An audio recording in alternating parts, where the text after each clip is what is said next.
You study the vocabulary and practice the grammar rules. But the moment you walk inside a busy restaurant and a waiter makes direct eye contact, everything stalls out. You know what you want to say, the words are in your head, but the social pressure of the moment triggers a stress response that freezes your working memory and locks those words away. Not a failure of your English skills. Relying on a predictable sequence of phrases bypasses that panic response entirely. A restaurant visit follows a highly specific timeline. From the front door to the final bill, it moves through logical, repeating stages. Each stage relies on just one or two specific phrases. Using these scripts lets you navigate without inventing dialogue on the fly. When you follow this chronological sequence, you stop translating in real time. Your brain finally has the space to relax and actually enjoy the food. Your experience begins at the host stand. This interaction typically goes one of two ways. You either booked a table in advance, or you arrived looking for an open spot. If you planned ahead, a direct confirmation works best. Just say, "Yes, I have a reservation. It's under the name Sarah." If you don't have a reservation, simply ask, "Do you have a table available?" and state how many people are in your group. Once you are seated, the waiter will hand you the menu. Staring at pages of tiny, dense text is often the primary trigger for a second wave of anxiety. Instead of reading every line, use a magnifying glass strategy. Ask, "What do you recommend?" or "Is this spicy?" These questions force the waiter to summarize the options for you. Asking for help is a strategic move.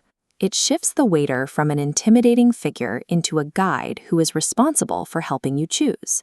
Eventually, the waiter will return with a notepad and ask the most important question of the night. "What can I get, Brayo?"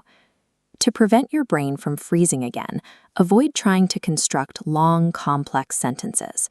Instead, think of your order as a series of simple blocks that you stack one on top of the other. At the simplest level, you can name the dish and add a polite closer. "The pasta, please." "The soup, please." To sound more natural, anchor the sentence with the phrase, "I'll have." This creates a steady, predictable rhythm. "I'll have the pasta, please." Once that base is in place, you can comfortably add modifiers. "I'll have the pasta, please," without onions. The sentence expands easily because the foundation is already established. Using this "I'll have" formula allows you to communicate your order clearly without needing to translate complex grammar under pressure. Sometimes things go wrong. The food arrives cold, it's far too salty, or it is simply the wrong dish entirely. The common reaction is to stay silent and eat a meal you don't enjoy just to avoid a perceived confrontation. Frame these moments as a polite pivot. Correcting an error is a neutral exchange of information intended to fix a simple mistake.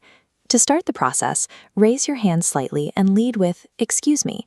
This signals that you need assistance without being aggressive. State the problem objectively, then make your request. For example, "Excuse me, I ordered the salmon, not the chicken."